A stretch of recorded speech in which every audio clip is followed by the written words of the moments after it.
여러분 한 주 동안 평안하셨습니까?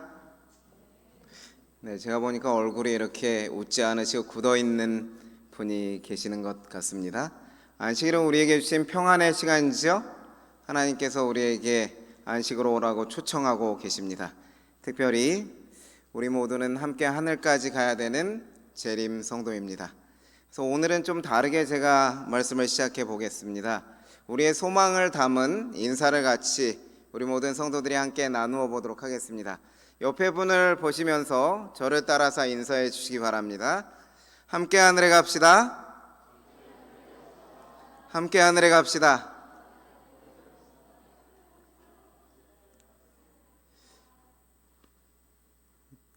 정말 하늘까지 함께 가야 되겠죠? 우리의 마음속에 옆에 있는 분들을 다 함께 하늘에 갈 수 있도록 인도해 달라고 기도하시고 또 함께 사랑을 나누시고 그 가운데 그 길을 잘 걸어간다면 마침내 우리 모두가 그 하늘나라에 도착할 수 있을 것이라 기대합니다. 저는 오늘 창세기 39장의 말씀을 펴서 연구하고자 합니다. 다 함께 창세기 39장의 말씀을 펴시겠습니다. 본문의 말씀이 길기 때문에 다 읽지는 않고 제가 필요되는 부분들을 낭독하도록 하겠습니다. 창세기 39장 7절부터의 말씀부터 보시겠습니다. 창세기 39장 7절. 그 후에 그 주인의 처가 요셉에게 눈짓하다가 동침하기를 청하니 요셉이 거절하며 자기 주인의 처에게 이르되 나의 주인이 가중 재반 소요를 간섭지 아니하고 다 내 손에 위임하였으니 이 집에는 나보다 큰 이가 없으며 주인이 아무것도 내게 금하지 아니하였어도 금한 것은 당신뿐이니 당신은 자기 아내임이라. 그런즉 내가 어찌 큰 악을 행하여 하나님께 득죄하리이까. 여인이 날마다 요셉에게 청하였으나 요셉이 듣지 아니하여 동침하지 아니할 뿐더러 함께 있지도 아니하니라.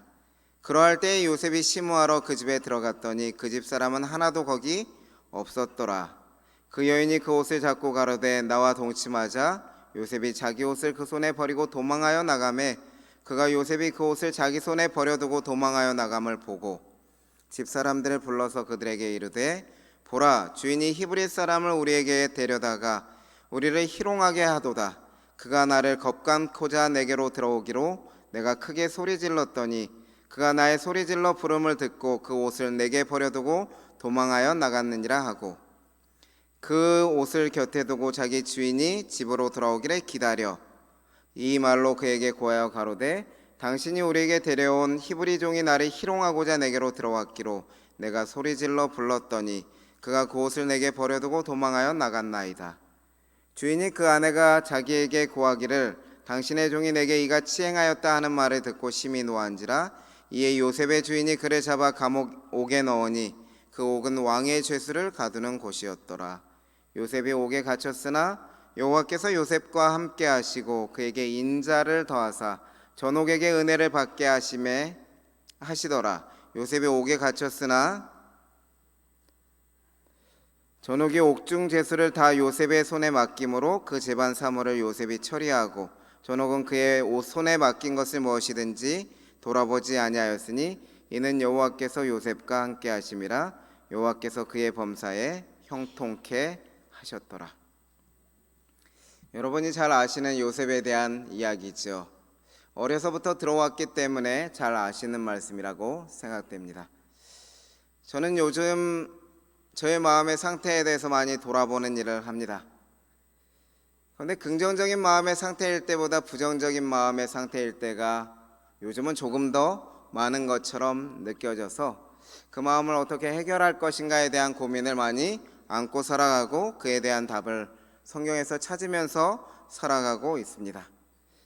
그래서 그 방법을 여러분들과 함께 좀 나누고자 합니다. 그래서 창세기 39장의 말씀을 본문으로 하여서 오늘은 부정적 감정에서 어떻게 우리가 건강하게 벗어날 수 있는가 하는 것에 대해서 함께 생각해 보고자 합니다. 먼저 애굽으로 잡혀가던 요셉의 마음 상태를 조금 살펴보도록 하겠습니다. 요셉이 애굽의 노예로 끌려갈 때에 그는 큰 결심을 하게 되었습니다. 형들의 질투에 의해서 애굽의 노예로 팔려가는 요셉. 낯선 땅에서의 불확실한 운명 앞에 슬픔과 두려움에 빠졌겠죠.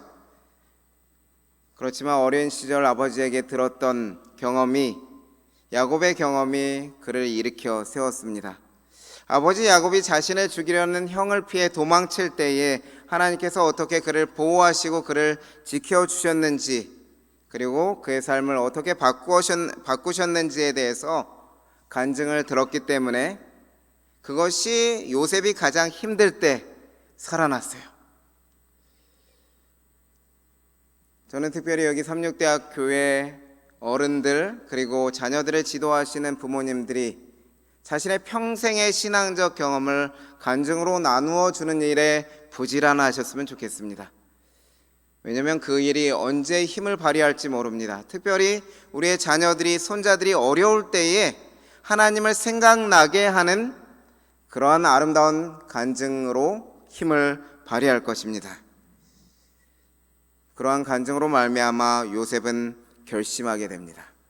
내가 어떠한 환경에 처할지라도 하나님께 충성을 다하겠다. 그리고 내가 이 시련의 때이지만은 나에게 주어지는 의무에 대해서는 성실하게 감당하겠다 결심합니다. 그런 마음을 가지고 애굽으로 들어갔습니다. 사실 요셉이 들어간 애굽은 그의 결심을 실천하기에는 상당히 어려운 곳이었어요. 하나님 외에 다른 신들을 섬기는 온갖 잡신이 있는 곳이었고요.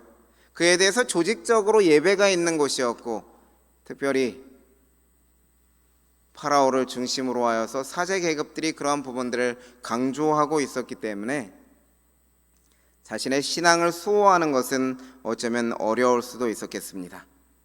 그렇지만 우리가 아는 대로 요셉이 어떻게 하였습니까? 요셉은 자신의 단순성과 하나님께 대한 충성심을 가지고 지켜나갔고 그의 결심을 그대로 실천하는 일을 하였습니다.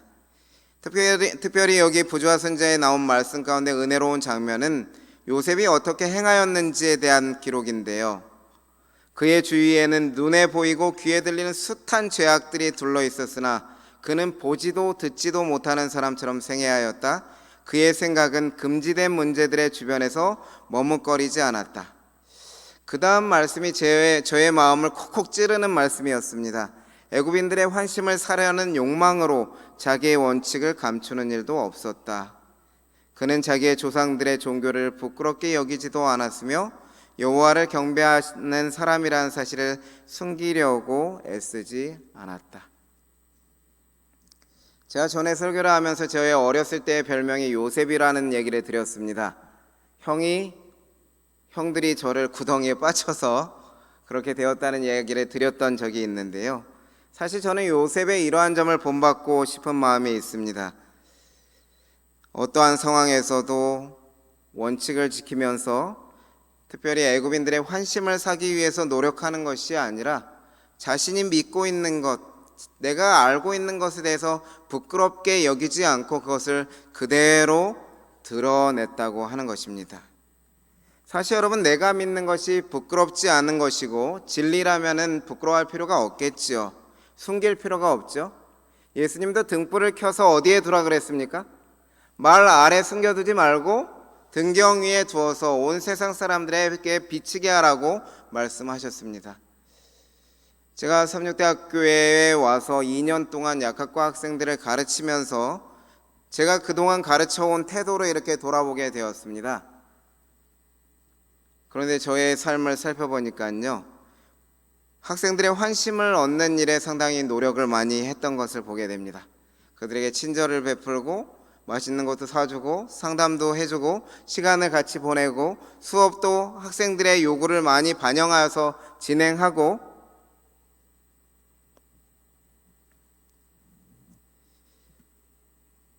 그런데 말씀을 준비해 보면서 이 말씀이 저의 마음을 찌르는 것이었습니다. 환심을 사는 것이 여러분 나쁜 것은 아니죠. 사람의 마음을 사야, 사람의 마음을 사랑으로 열어야 진리가 들어갈 수 있는 통로가 열려지게 되는 것은 맞습니다. 그렇기 때문에 환심을 사는 것은 나쁜 것이 아니에요. 그것이 죄가 아닙니다. 그렇기 때문에 선물을 주라 그러죠. 선물은 마음을 얻도록 도와주는 아주 좋은 도구이기 때문에 그렇습니다. 그렇지만 환심을 사는 것이 목적이 되어버리면 문제가 되는 것입니다. 저는 학생들을 지도하면서 학생들의 환심을 사고자 했던 적이 있음을 고백합니다. 그렇지만 그로 인해 진리와 원칙을 감추어 버리면 안 되겠다는 생각을 다시 한번 마음에 품게 되었습니다. 다른 사람의 마음을 얻는 일도 중요하지만 그 마음에 하나님의 복음이 심겨지지 않는다면 마음을 여는 것이 여러분 무슨 소용이 있겠습니까? 환심을 사는 것은 과정이 되어야지 목표가 되어서는 안 됩니다. 무엇을 위한 과정이요? 하나님의 복음의 통로를 여는 과정으로서 환심을 얻고자 하는 것이 되어야 할 것입니다. 요셉은 애굽인들에게 그저 편안한 생활을 하기 위해서 환심을 사는 일을 하지 않았다는 것입니다. 애굽인들의 환심을 사서 자신의 생활이 좀 더 편해지는 것이 그의 삶의 목표가 아니라 내가 포로로 잡혀오기 전에 결심한 것, 언제 어느 곳에 있든지 하나님을 섬기겠다는 그러한 단호한 마음가짐이 더 중요했기 때문에 요셉은 중요한 것이 무엇인지 알았고 그것을 지키는 일을 하는 것입니다. 요셉은 그뿐만 아니라 자신에게 주어진 일에 대해서 근면하고 성실함을 보이죠. 사실은 여러분, 환심을 사는 가장 좋은 방법은 근면하고 성실함을 보이는 것이죠. 요셉이 환심을 사려고 노력한 것은 아니었지만 그의 근면함과 성실함이 세상 사람들 앞에 보여졌을 때에 자동적으로 마음이 열려지는 일이 벌어지게 됩니다. 이 보좌 선지자의 말씀에 그의 근면과 보살핌과 정력에 하나님의 축복이 함께하였다. 요셉의 유순함과 성실함은 시위 대장의 마음을 샀으며 요셉을 노예보다는 아들로 생각하게 되었다. 자신의 모든 것을 물려줄 수 있을 상속자처럼 여길 수 있는 믿을 만한 사람으로 여겨졌다는 것이지요. 요셉은 하나님을 섬김과 사람의 의무에 있어서 모두 성실함을 보였다는 사실에 이는 우리에게 참 교훈이 됩니다. 하나님을 섬기는 일과 자신이 해야 할 일에 성실한 요셉에게 하나님께서 축복하신 것은 틀림이 없지요. 그의 삶에 축복을 가져왔을 뿐만 아니라 그가 속한 공동체에도 하나님께서 복을 내리셨죠. 여호와께서 그와 함께 하심을 보며 또 여호와께서 그의 범사에 형통케 하셨고 특별히 자기 소유를 다 위임하고 요셉에게 주관하게 한 때부터 하나님께서 요셉이 속해 있는 공동체가 비록 믿음의 공동체는 아닐지라도 요셉으로 인하여 그 공동체가 복을 받게 되었다는 사실, 얼마나 멋있는 기록입니까? 우리가 있는 곳이 그렇게 되어야 하지 않겠습니까? 내가 속해 있는 직장이 그리스도인 직장이 아니라 할지라도 다른 신을 섬기는 사람들이 운영하는 곳이라 할지라도 내가 있음으로 인하여서 그 공동체가 복을 받는다면 여러분 얼마나 기쁜 일입니까?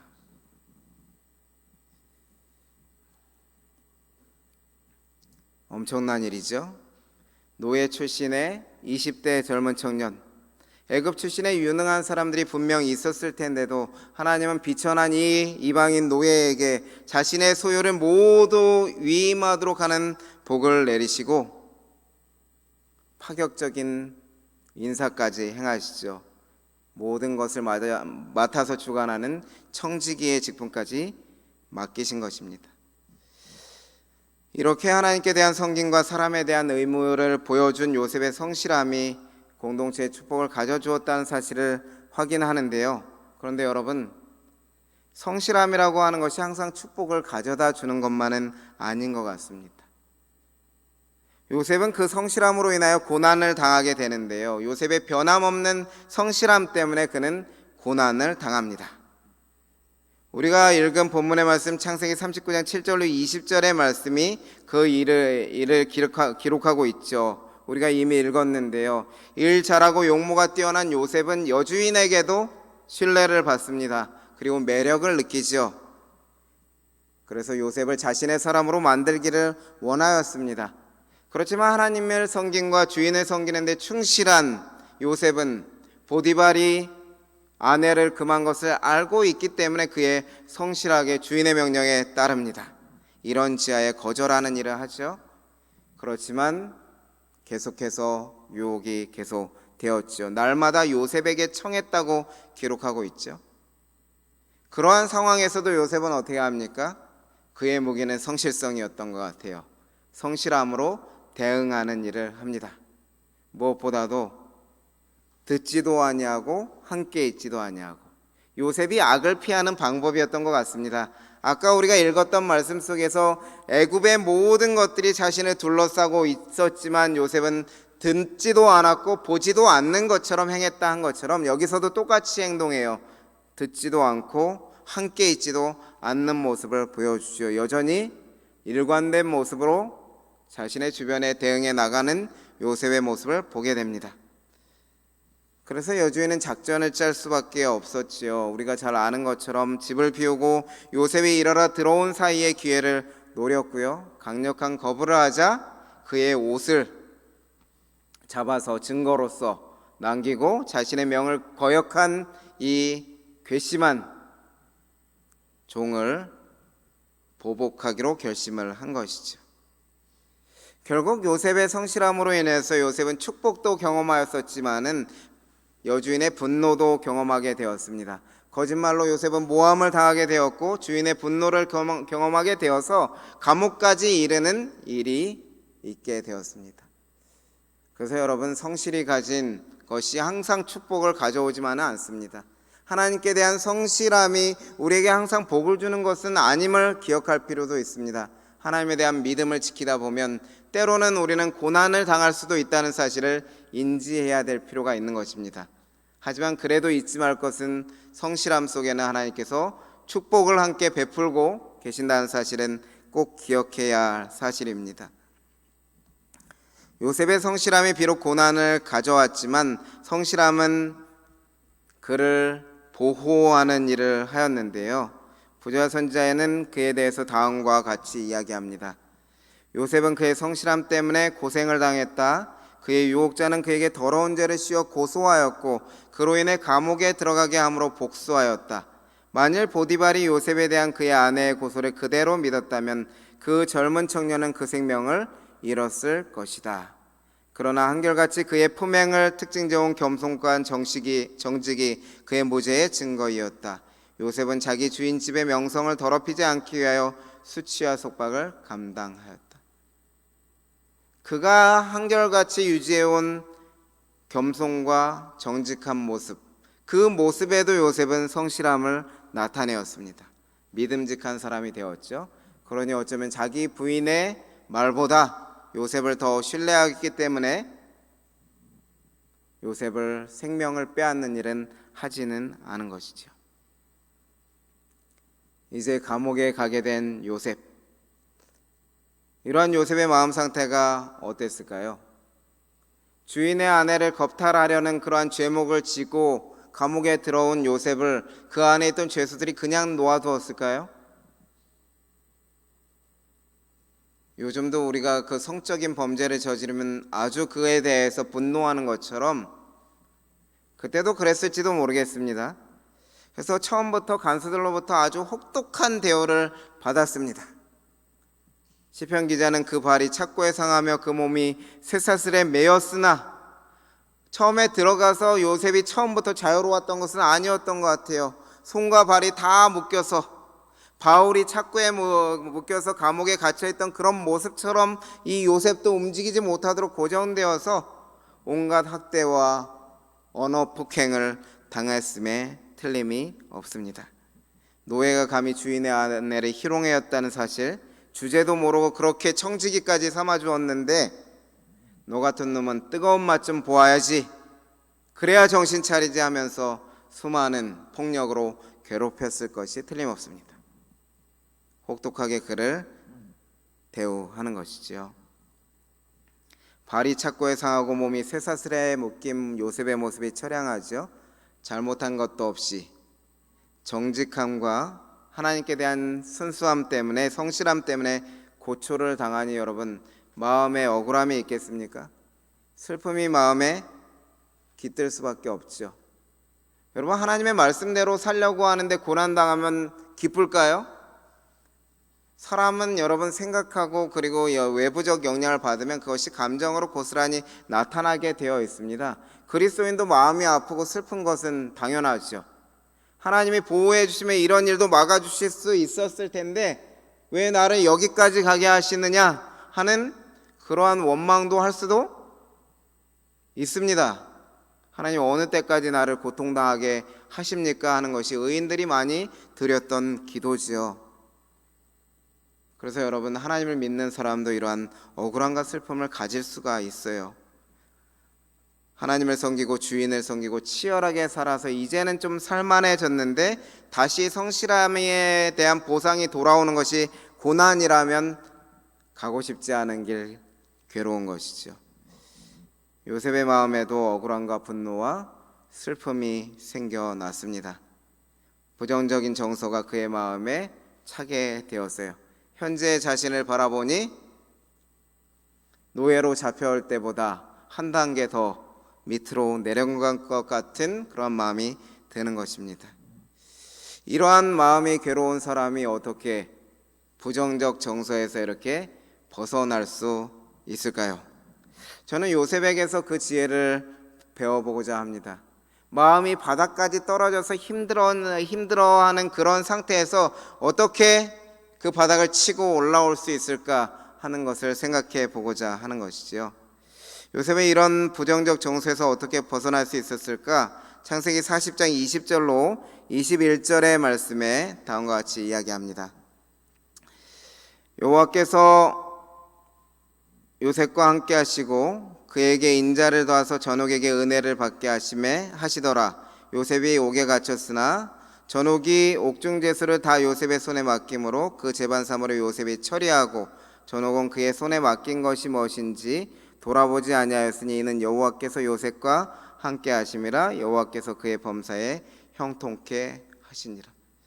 전에는 제가 이것을 그렇게 주의 깊게 읽지 않았습니다. 하나님께서 은혜 베푸셨으니 요셉이 이렇게 감옥에서도 복을 받았구나. 그리고 그곳에서도 일을 가지고 이렇게 어떻게 보면 앞에 나왔던 총무로서 일하던 때처럼 여기서도 그렇게 복을 받아서 일하는구나, 그 정도로 이렇게 생각을 하였었습니다. 근데 부정적 감정과 연결시켜서 이 부분을 묵상하게 되니까요, 조금 더 저에게 와닿는 부분이 있었는데요. 여기 성경의 말씀은 두 가지로 정리가 될 수 있습니다. 요셉이 여호와께서 요셉과 함께 하시고라는 그 말 속에는 무엇이 들어있는가 하면 요셉이 하나님께 자신의 모든 염려를 맡겼다는 것을 우리는 확인할 수가 있습니다. 요셉은 자신이 고난당하고 힘들고 어려운 상황에서 놓지 않은 것이 한 가지 있었는데 그것은 바로 자신의 마음을 하나님께 드리는, 염려와 고민을 하나님께 드리는 기도 생활을 빼먹지 않았다는 거예요. 사실은 사람들은 고통에 쌓이게 되면 하나님께 기도하는 것을 멈추고 싶은 욕구까지 가게 됩니다. 왜냐하면 하나님이 계시면 이러한 일이 있을까 하는 그런 원망 때문에 기도하는 것조차 멈추고자 하는 그런 마음이 드는데, 여러분, 그때에도 요셉은 하나님께 모든 염려를 맡기는 일을 하고 있는 것이죠. 그는 자신의 불행의 마음을 앓지 않고 그 다음에 나오는 말씀, 다른 사람의, 같이 읽어보겠습니다. 파란색 글씨를 다른 사람의, 시작. 다른 사람의 슬픔을 가볍게 해주려고 노력하는 중에 자신의 슬픔을 잊었다. 그는 옥중에서라도 할 일을 찾았다. 여기 두 가지 지혜가 분명히 나타나 있는 것이죠. 첫 번째는 하나님께 자신의 마음의 염려와 고통을 다 아뢰는 것으로 끝나지 않고 요셉은 무엇을 하는가 하면 비록 옥에 갇혀 있지만 자신이 할 수 있는 사실을 찾았다는 것입니다. 요셉이 감옥에서도 할 수 있는 일이 생겼다는 것이죠. 전옥이 그 일을 주었겠지만 전옥이 그 일을 주기 전에는 자기가 할 수 있는 최선의 일, 아주 작은 일, 그 감옥에서도 내가 할 수 있는 일을 찾아서 감당하여서 그것을 성실하게 하는 모습을 보여주면서 어떻게 저런 절망적인 상황에서도 자신의 일을 할 수 있을까 하는 그러한 것을 전옥이 목격하죠. 그런데 특별히 요셉이 했던 일은 다른 일이 아니라 어떤 일이었습니까? 옥중에서 찾은 일은 다른 사람의 슬픔을, 나처럼 억울함을 당하고 분노하고 힘들고 어려워서 이렇게 이곳에 들어온 사람들을 그냥 놓아두지 않고 공감할 수 있는 충분한 경험을 내가 했잖아요. 그러니까 그런 경험을 하나님께서 위로해 주실 거라는 희망을 주면서 그 사람들에게 희망을 주고 용기를 주고 하다 보니까요, 자연스럽게 자신이 당한 일에 대한 관심이 줄어들고 그 일을 통하여서 새로운 관심이 생겨나게 되고 슬픔이 조금씩 잊혀지는 그러한 부분이 이루어지게 됩니다. 그래서 여러분, 부정적 정서에서 벗어날 수 있는 지혜는 사실 간단하게 정리되는 것입니다. 기도하고 일하라는 것이죠. 할 일을 가지라는 것입니다. 기도라고 하는 것은 부정적 감정이 빠져나가는 통로를 만들어주는 일을 하라는 것이고요. 일하는 것은 부정적 감정을 일으키는 옛 생각으로부터 우리의 생각을 옮겨지도록 새로운 일을 하라고 하는 것입니다. 사실 이것이 상당히 의학적이고 과학적인 게 사람의 뇌는 한 번에 두 가지 생각을 동시에 하지 못합니다. 그렇기 때문에 자기가 지금 열심히 하려고 하는 일에 대해서 생각하고 그것을 실행하기 시작하면 다른 생각을 할 수가 없어요.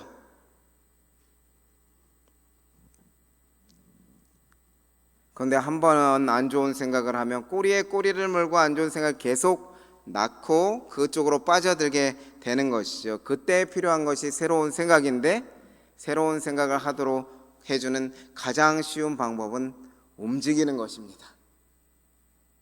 그래서 생각이 많은 분들 어떻게 하십니까? 마음이 정리가 안 되고 안정되지 않고 그렇게 하는 분에게 가장 많이 권하는 것이 무엇인가 하면 밖에 나가서 좀 산책을 하고 걸으시라는 거예요. 움직이시라고. 움직이다 보면 사람의 마음이 신기하게도 안정이 되고 새로운 생각에 관심을 갖게 되고 그러면서 마음이 정리되는 일이 벌어지게 됩니다. 요셉이 옥중에서도 할 일을 찾았다고 한 것처럼 다른 사람의 슬픔을 가볍게 해주려고 하는 중에 그 슬픔을 잊혀지는 일이 발생한 것은 일이 주는 축복입니다. 아담에게 하나님께서 왜 노동을 주셨겠습니까? 종신토록 수고하는 노동을 주신 것은 아담에게 축복인 것이죠.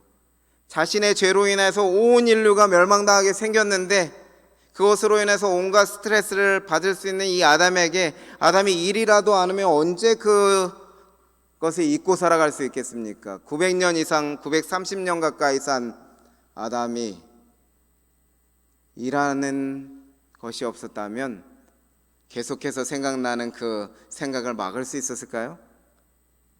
그 무거운 죄책감을 견뎌낼 수 있었을까요? 그래서 여러분, 하나님께서 우리에게 주신 축복 중에 하나가 노동이라고 하는 것입니다. 이러한 것은 요셉은 이미 경험했던 패턴이었어요. 처음 이 감옥에서 했던 것처럼 보여지지만 그렇지 않습니다. 요셉은 이미 이것을 경험했고 그의 삶에서 경험하였고 나중에도 그렇게 합니다. 애굽의 노예로 팔려올 때 그는 먼저 하였던 것이 하나님께서 그가 유랑하는 땅에서도 함께 하시기를 기도하였습니다. 그리고 어떻게 하기로 결심했다고요? 날마다의 의무를 성실하게 수행하고자 하였다 기록하죠. 요셉은 이미 감옥에 들어가기 전부터 자신의 마음의 부정적인 것을 해소하는 것을 경험적으로 알고 있었습니다. 그것은 바로 하나님께 기도하고 일하는 것이라는 것을 알고 있었죠. 애굽의 노예로 팔렸을 때에 기도로서 부정적 감정을 털어냈고요. 보디발의 집에서 성실하게 의무를 감당하면서 그 일에 집중함을 통해서 억울함의 감정을 잊게 된 것이죠. 무엇보다도 하나님의 형통케 하심과 축복하게 하심이 함께하니 노예로 팔려왔을 때의 분함과 서름이 어느 정도 하나님이 주시는 축복으로 인해서 위로가 되고 또 용기를 얻고 또 힘을 얻게 된 것이지요. 요셉은 그의 슬픔과 화를 기도와 일로 풀어냈다고 하는 것입니다. 여러분, 어떻게 부정적 정서에서 벗어날 수 있는지 우리는 말씀을 통해서 확인하였습니다. 저도 제가 부정적 정서에서 벗어났던 때를 돌아보니까요, 열심히 일할 때는 딴 생각이 안 들어오더라고요. 여유가 있고 여러 생각을 할 수 있을 때는 오히려 저의 생각이 흐트러지고 집중력이 깨지는 일이 벌어지게 됩니다. 그래서 제가 저희 집사람에게 자주 하는 말이 있는데, 저는 일하는 것을 좋아한다고 얘기합니다. 왜냐하면 딴 생각이 안 들어서, 바빠서 좋다고 이야기합니다. 바쁘면 죄 지을 시간이 적은 것 같다고 이렇게 이야기하곤 하는데요, 그 효과가 무엇인가 하면 일하니까는 다른 생각을 할 여유가 생기지 않아서 그런 것 같아요. 그렇다고 여러분이 일 중독 되시라는 얘기는 아닙니다. 자기에게 맡겨진 일에 성실함을 보이시고 충실하심을 보이는데 힘쓰시라는 얘기죠. 이제 오늘 말씀을 좀 요약해 보도록 하겠습니다. 요셉은 성실함으로 복을 얻었죠. 하지만 그 성실함으로 인하여서 고난을 당하기도 하였습니다. 그런데 요셉의 성실함은 결국 그의 생명을 보호하는 일을 하였고요, 그로 인하여서 그의 마음에 부정적 정서가 생겨났습니다. 억울함과 슬픔과 화가 생겨났으나 그는 기도함으로써 그의 부정적 정서가 흘러갈 통로를 만들어주고, 할 일을 찾아 감당함으로 부정적 사건을 일으키는 옛 사건으로부터 자신의 생각을 옮기는 일을 하였습니다. 사랑하는 삼육대학교의 성도 여러분, 저는 말씀을 줄이면서 여러분에게 호소하고 싶습니다. 우리 모두 하나님을 섬기는 일과 나의 직무를 감당함에 성실하게 행하도록 하십시다. 그것이 교회에서 맡겨진 일이든지, 학교에서 맡겨진 일이든지, 아니면 가정에서 나에게 맡겨진 일이든지, 어느 일이든지 불구하고 우리의 성실함을 나타내도록 하십시다. 특별히 마음에 부정적 감정이 생겨났을 때에는 교회에 와서 기도하시는 것을 즐겨 하셨으면 좋겠습니다. 그냥 혼자서 끙끙 앓지 마시고 언제든지 교회 문은 열려 있으니까요, 오셔서 탄원하시기 바랍니다. 제일 조용한 시간은 새벽 시간이에요. 혹은 낮에는 또 사람들이 없습니다. 그리고 저녁 시간에는 거의, 평일에는 여기는 조용하고 안전합니다. 누구든지 오셔서 자신의 마음을 털어놓으실 수 있는 조용한 공간이 여러분들에게는 이미 준비되어 있습니다. 감정이 흘러갈 통로를 그렇게 만든 후에는 옛 사건을 곱씹어 생각하지 않고 부정적 감정이 계속 머무르지 말도록 하고, 할 일을 찾고 그 일에 집중함으로 생각을 옮기시는 일을 하십시다. 특별히 제가 바라기는 삼육대학교 성도로서 교회에서도 내가 할 수 있는 일을 찾으십시다. 한 가지 일이라도 마음을 쏟을 수 있는 일을 찾으시기 바랍니다. 주인이 의식을 가지셨으면 좋겠어요. 나의 성도들과의 관계와 여러 여부에 관계없이 내가 할 수 있는 아주 작은 일이라도 교회 안에서 찾으셨으면 좋겠습니다. 그것은 여러분의 신앙을 살리는 일이고 여러분의 마음을 치유하는 일이에요. 교회 각 부서에서 봉사를 요청할 때에 적극적으로 참여하십시다. 어쩌면 교회의 사역들은 하나님께서 여러분들의 부정적 마음들을 치료하시기 위하여, 덜어내도록 하시기 위하여 주어진 하나님의 선물일지도 모릅니다. 처음에는 부담스럽고 하기 싫고 혹은 거절하고 싶지만 막상 우리가 받아들이고 그것을 감당하였을 때 오는 하나님의 축복이 어떻게 기다리고 있을지 우리는 알지 못하죠. 그러니 여러분, 작은 일도 괜찮아요. 여기 화분에 물을 주시는 것도 괜찮습니다. 잘 관찰하여서 우리 교회에 필요한 내가 할 수 있는 사역이 무엇인지 확인하신 다음에 그것을 감당하신다면 하나님이 주시는 마음이 평안해지는 축복이 거기서 얻을 수 있지 않을까요? 특별히 여러분, 기도에 힘쓰십시다. 하나님은 우리가 기도하기를 원하십니다. 더 많이요, 더 길게, 더 많은 기도 제목들을 가지고 탄원하기를 원하세요. 기도 가운데서 마음의 평안함을 얻기를 기대하고 계십니다. 기다리십니다. 여러분,